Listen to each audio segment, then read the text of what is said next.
Balloons, 1.5 million of them, caused quite a stir in Cleveland yesterday. It was part of a fundraiser for the United Way. Our report takes off with Neil Zurcher. The volunteers were pouring in all night long, and by dawn it looked like a helium mountain rising out of Public Square. Inside the balloon mountain, thousands of volunteers were working as fast as they could to keep adding to the 1.5 million needed to set a new world's record. A record that nearly escaped them when a storm late last night caused the release of several thousand balloons. It was very hairy.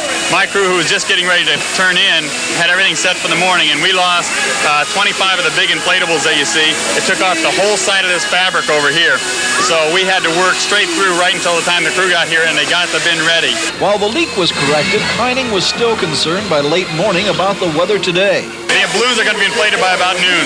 So if it starts to look like rain, we might just pull a number and release them early. That's something I've got to discuss with United Way. His concern was well-founded. As 2 p.m. approached, a rainstorm started moving in from the lake, and it was decided to launch the balloons early.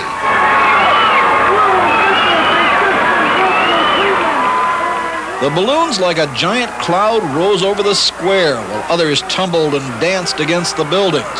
The crowd loved it. It was beautiful. It looked like confetti going up. That was great. Totally awesome. I was surprised. I loved it. It was so great.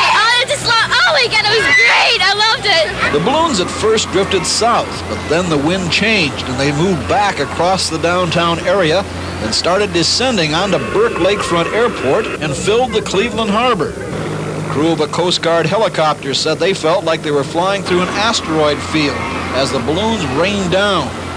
The rainstorm was blamed for the short-lived flight of the balloons, which had been expected to spread far and wide after being released.